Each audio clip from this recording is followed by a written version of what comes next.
All right, welcome back to another episode of How to Make Money with Hard Money. Joined by my partner, Caleb Delgado today. And we just wanted to chat about the market perspective and, let you guys know what we're seeing as lenders in today's market. The market perspective is a hot topic today with a lot of speculation, interest rates, the presidency election coming up soon. So just chaos in general. Chaos going on, making everybody make these assumptions and speculations, right? That's why we're in a speculative market. But Dave, I would love for you to kind of go over some of the stats that we're seeing with our application flow at DKC. What have you been seeing? Yeah, so us as private hard money lenders in today's market, we're seeing we still have really strong deal flow, which is great. The deal products have shifted. We're still seeing a lot of refinance and fix and lease loan products. Versus fix and flip. Another product that's really shown through for us this year, especially in Q2, is the new construction product. Yeah. So we've been doing a lot of new construction loans, which has been really great. Yeah. We did have a couple MLS stats here today. Supply has increased 23% year on year. Yeah. So you have a lot more inventory on the market currently than a year ago. A lot more opportunity, right? A lot more opportunity there. There's also a number of sales have declined 7% year over year. So, more inventory, less sales. Okay. Then with that, we've seen the price decreases or price reductions have doubled year on year. So, that's a big increase there on price decreases. But for us today, we want to kind of talk about, these are some of the things that are happening in the market. We want to talk about what can you do about it. And if you're a real estate investor, what are a couple tips that you can help you navigate in this market? Yeah, and I think it's important to have those tools because we all want to win here, right? That's the name of the game, is to get this information, to apply to our businesses, to be better when we actively execute in the market. That's right. Right. So I think, one of the things that you and I have been talking a lot about, and I'm in a CEO lender group that, have nationwide lenders. And, in that group and among our peers here locally, we're seeing, obviously you see it in the news as well, there is certainly an increase of default in the lending world. Also, for us as lenders and on bridge loans or 1-year loans, we're seeing a lot of increased extension requests. Yep, big time. So last year we had a big year of extensions. I think like 35% of our portfolio had asked for a second year or asked for an extension. Yep. This year we're seeing that that trajectory continue. So we're seeing increased extensions. That kind of tells us. That tells us about liquidity in the market, really, and the lending products available. Yeah. So the longer people need extensions is because they don't have the exit plans or they're not prepared to make the exit. Yeah, or it didn't go according to plan. I think that was because there was a shift in the market, and we're seeing data today that it's more of it is a buyer's market versus a seller's market. I think you and I have kind of seen that for more than just a couple months here, especially in the Tampa Bay area and the increased inventory we just mentioned. But the extension request, it's kind of two-pronged because they're exiting these bridge loans with refinances or sales, right? So if you're going to exit on a refinance, that's kind of what you're saying, the liquidity in the market. I think, interest rates are high. We've talked about that. You're 8.25 today, 8.25 about? Is that on those DSCR loans. And they're getting a little bit lower, but still, they're still higher than what people are used to. Sure. They're dropping. That's true as well. And today it's July 30th, 2024 for reference on when this comes out. We're seeing that happen. And also lenders are becoming more restrictive. So the DSCRs are increasing. And with the increased interest rates, increased insurance, and the rents have certainly softened. Yep. So when your income is softening and your expenses are increasing, your NOI or your margin shrunk, and that makes these DSCR refinances more difficult. And that speaks to the higher inventory, right? Because if it's harder to exit any product, well, what's your only option if you can't get a refinance? Is to sell, which means more available to the market. Yep. So, a lot of investors, sometimes the advice that we do give people, because we can only speak from our perspective, is you have to sell. When the numbers don't, connect, what are you going to do? Yeah, well, it's depending on your capital stack, and we'll kind of talk about some of the tools we can use. But yeah, your alternative to qualify for a DSCR, if you're not qualifying where you sit on the bridge loan, is to put more money down. Exactly. And if you don't have more money to put down, that's exactly what you're saying, then you're forced to sell. You're forced to sell. Or you're facing a default against your current bridge loan, which is, look at what we're talking about. We're seeing extensions, defaults, and inventory. Yep. And those are all the things that are propelling the market now. But going back to what you were saying, with increased defaults and maybe how, advice to how people can navigate them or things to kind of look forward to the future. Because we are, we do have an increase going on, but that's just normal with the market. That's not nothing that we don't see or is uncommon. But, what would you give to people, in this scenario of maturities coming up? Default will loom just because it's maturities. Not that they didn't pay their bill, but that can happen to people. But how do you think people should navigate, a higher defaulted market? Yeah, well, I think in general, in a tough market, there's a couple. We'll talk about the three things that we are doing today, and how we're assessing deals, and really like being well capitalized is one. Okay. We can talk about that in detail on what that means, and it means having access to lenders, having cash, having equity or liquidity, or maybe be partnered with an investor who has capital that can kind of get you out of a jam if you're short on a DSCR exit, for example. Okay. So being well capitalized and having your capital stack set up. Number two would be certainly like self-improvement or auditing of your current business, and we'll talk about network relationships, optimizing and creating efficiencies in your software and process. Yeah. So kind of honing in on that as well. Yeah. And the third one today was going to be what? Oh, assessing deals with today's data. Yeah. Of course. That's the key, because right now what we're seeing, especially with prices coming down, I mean, it's all across the board, but you're seeing different ARVs.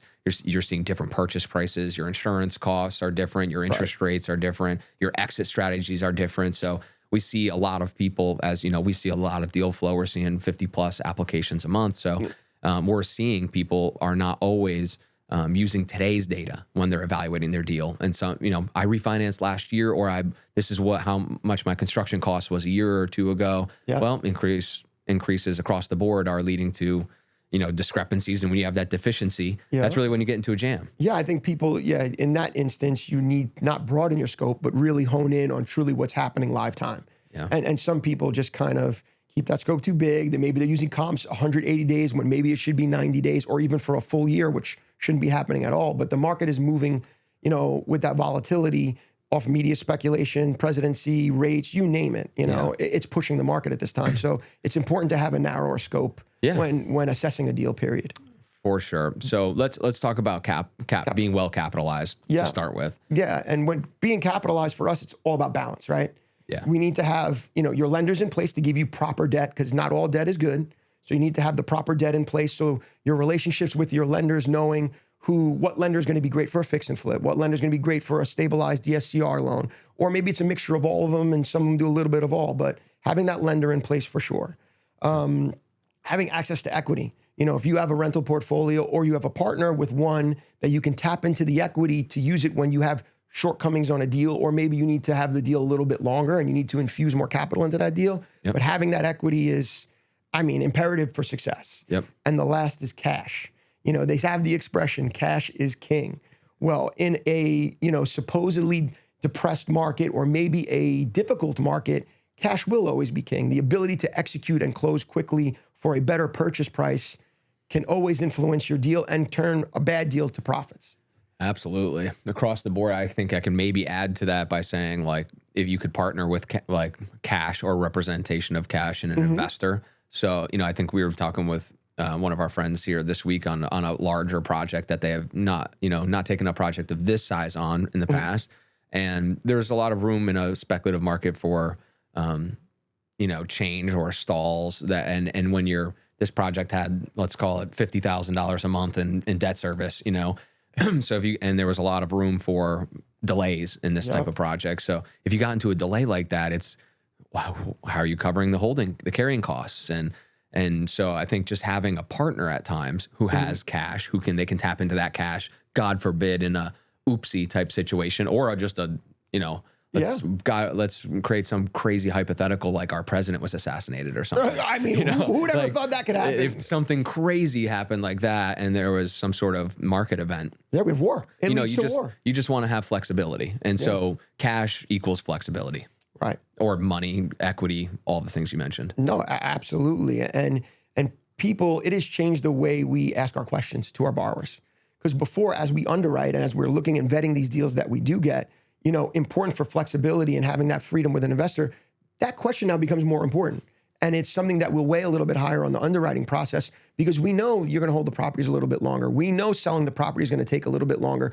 We know people, you know, the type of quality of work you do in the finishes, whether it's a new construction home or a rehab, will have to be top tier because guess what? Inventory's higher. People want more for their money. I mean, they always want more for their money, don't get me wrong, but when there's more available in the market, it's important that your finished product is tier one. It's a great point. So all these things that start to come into play affect the way we underwrite loans. Yeah. And the borrowers that are showing us pictures of a past project that we might look on just because we want to make sure they have the ability to execute, if it's shaky, we will let them know. Say, hey, you know, what happened with this project? Why this? Why that? So I know the market is shaping the way we assess things for sure.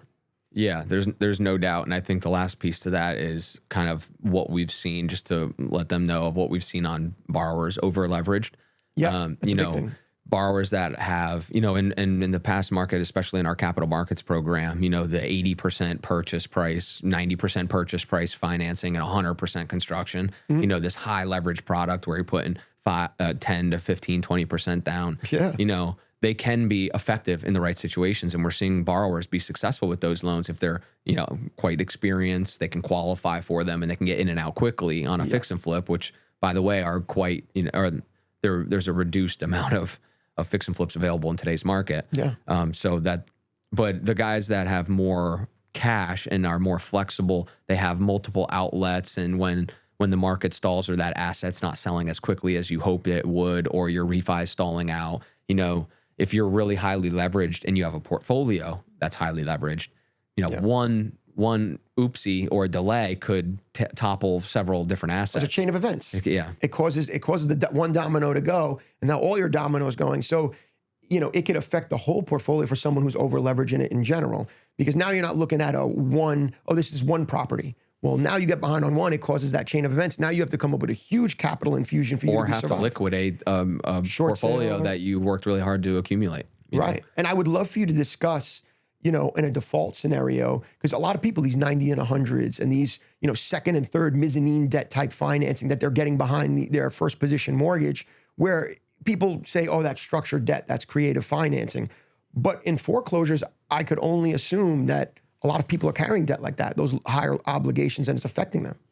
Yeah, I mean, you know, for us, we don't allow any second or third mortgages behind us. Correct. You know, have defaulted loans, place second and third mortgages behind us. Yes. And, you know, we've seen, you know, we don't have that many defaults, but on our portfolio that we do see, we're seeing those second and thirds get wiped out, you know? And so it's how you structure those positions, and those joint ventures are very important. And in my opinion, it should probably be a joint venture versus a second mortgage. Correct. Depending on your situation and your deal. But I think that kind of ties into like assessing on today's values more so. Even like when you say defaults, like I always think from the lender's perspective versus the borrower. So I almost have to like reset my mind. I should be asking you that question. Yeah. But like from the lender's seat, I'm like, you know, we learned more on going through a couple defaults this year as far as, you know, costs have increased.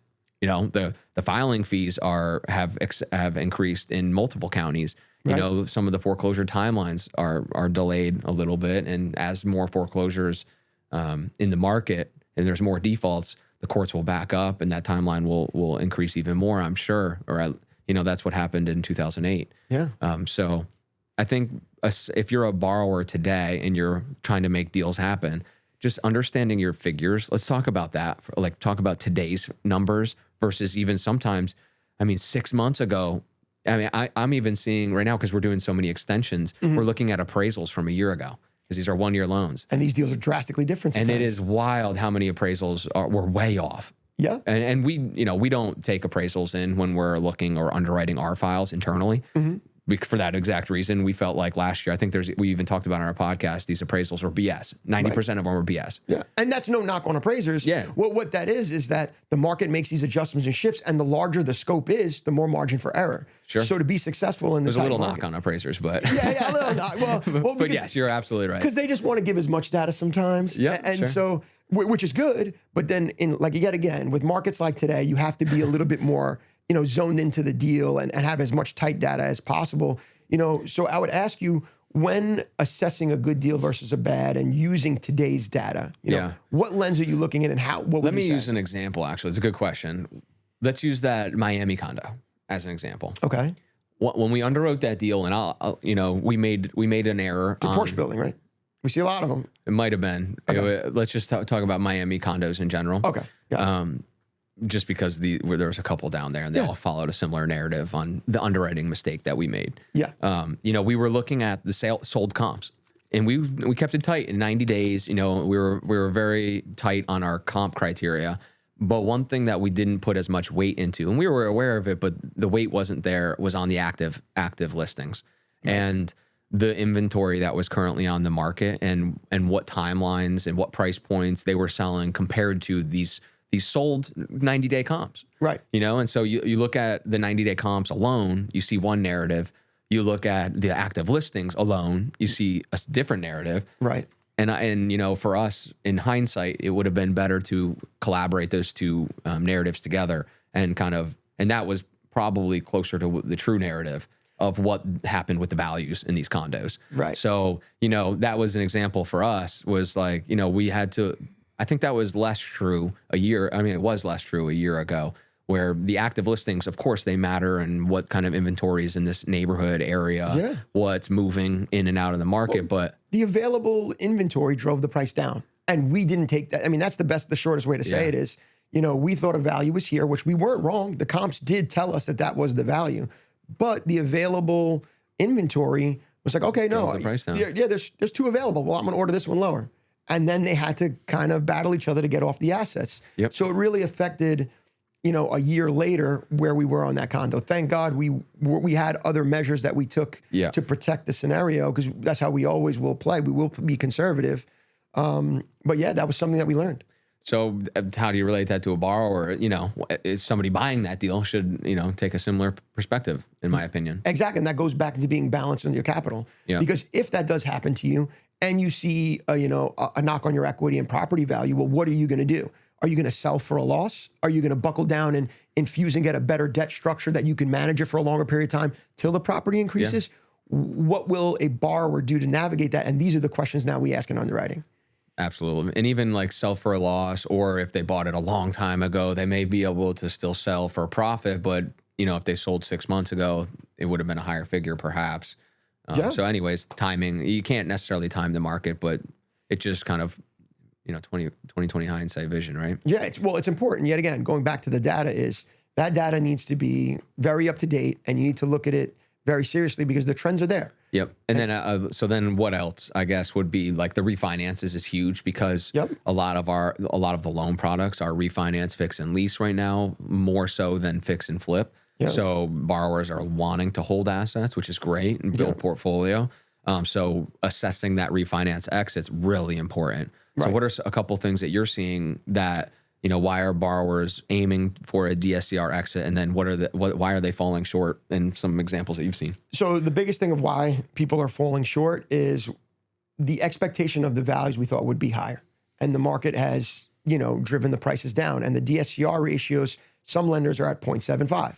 Some lenders are at 1.25. Some are at 1.35. So the value of the asset and the the DSCR performance of the asset, what you're saying? Yeah. So the net operating income is lower than they thought, and the value is tied to the NOI, of course. So the value came down as well. And it's driven down. So now the cash that a borrower is expecting to either cash out or they may not get any, and they may have to actually put capital in. So that's I recall you saying that over the last 6 months. I know. I've been saying it for quite a while. So now, but now the borrowers are forced with that decision. Now you have an investor who says, I'm doing 30 projects at once. Well, what are you going to do when you have to invest 50 grand on 30 different projects? Yeah. Are you liquid enough for it? Or now are you looking at your assets saying, okay, these are the lower ones. I'll sell these, recapitalize, and then do it. Back to the capital stack. Now, to do all these decisions, how much time did it take you? Has the market shifted in the time that you're making the decisions and executing? Sure. We can go on a laundry list of things that can happen, but it's important, going back to what we were saying, of making sure you're well capitalized, making sure you're on today's data, on the utmost data that you're making decisions on. And then the last one we were talking about is, your network and analyzing your business, making sure how profitable you are, and are you optimizing your business in general from A to Z? Sure. Right. Yeah. So on that, optimization, conversation, I guess, what are things, as a lender, there are several things we're doing right now to, so in the spirit of what a borrower could do, it's creating efficiencies in the business, and that's driving time and cost down. I think that's been one of our sole focuses, is to really like understand how we can drive costs down, but also, keep quality high and efficiency high.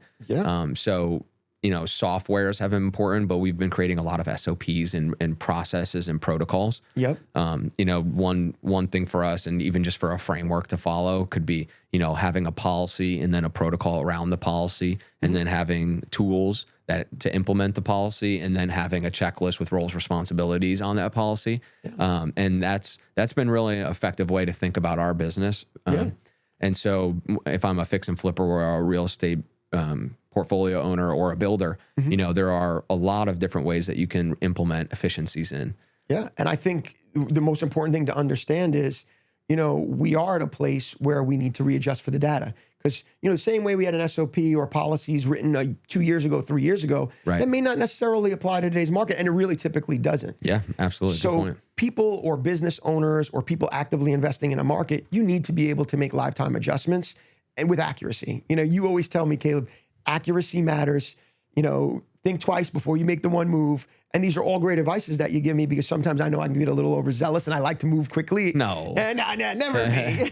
And I'll tend to do that. But when you recalibrate me to that, or actually that's great for any business owner, it's important to recalibrate the business, period. I love that, because like the reassessment of it, even like, because it's easy to target the problems in the business. It's like, hey, I'm facing a challenge here. I'm going to focus on this main challenge. And then sometimes for us is tracing it back as what the root cause of that challenge is. And sometimes it's a policy that you've had in place for 3 years that's outdated and no longer relevant. And so really re-auditing your policies and the things that you've been doing. And so we went top to bottom and said, this is what we've been doing. And how the conversation went was like, this is what we've been doing. This is why we've done it.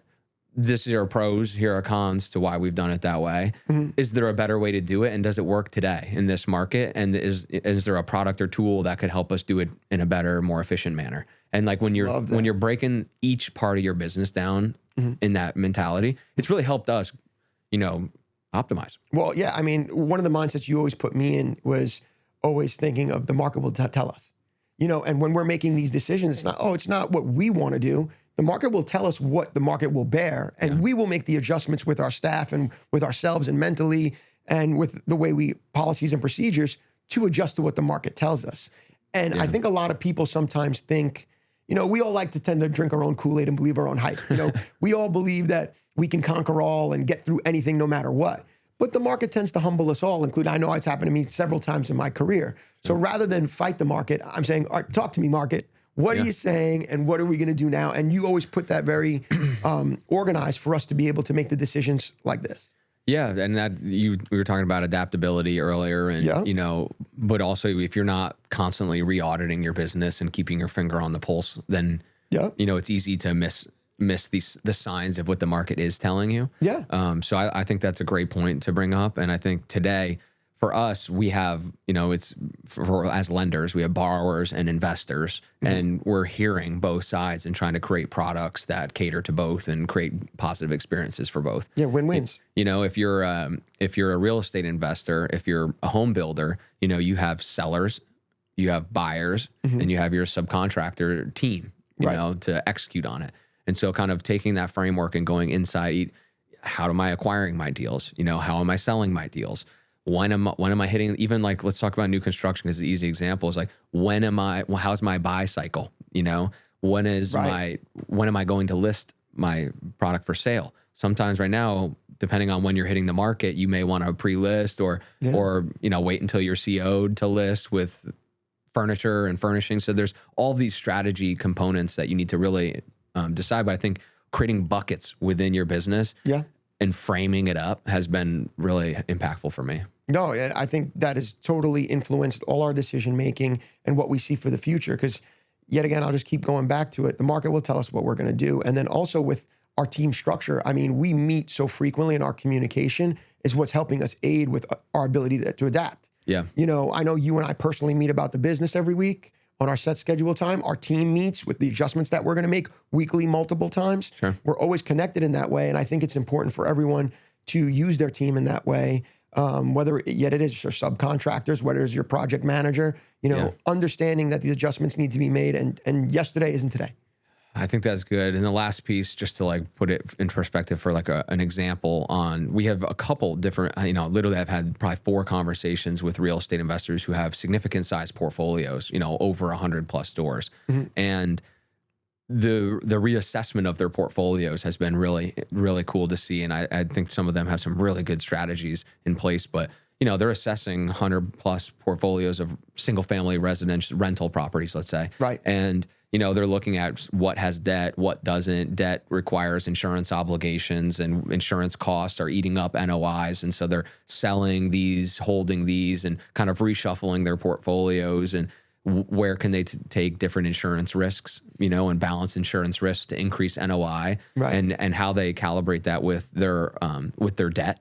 Right. And what is coming up for maturity, what can be refinanced, what can be sold, which assets are performing better because of tenants, locations, conditions. Right. I mean, there's a lot to think about. And even if you're a portfolio owner and you are not making new acquisitions today, mm-hmm. there's a lot of strategy that can be assessed and re-audited in today's market. Yeah, because when there is struggle, there's opportunity.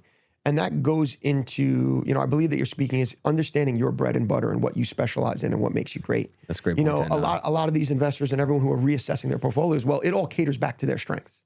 And that's the thing that also people think, oh, I'm getting in a market, if I can, be more global or well-rounded, that would be better for me.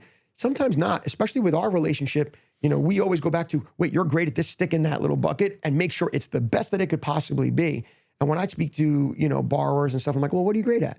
What do you do? Are you a fix and flip guy? Or are you great at all of it? Whatever it might be, but just, go back into what you do best. And I think that's very important for people, especially when markets get hard. That's a great point to end on right there. Yeah, we always tend to kind of go left, but hey. No, that was awesome. Anything else you want to add? I think that was a good high-level overview of the market where we're at today. It would be a conversation we'd probably continue here. Yeah, no, I think, I like to leave it off as there's plenty of opportunity out there. You miss all the chances you don't take, so keep taking chances. Keep swinging. Keep swinging. All right, thanks for joining us today, everybody. Thank you. Thanks for joining us for another episode of How to Make Money with Hard Money. Like, subscribe, and follow on all social media platforms. You can catch this podcast on Apple Podcasts and YouTube.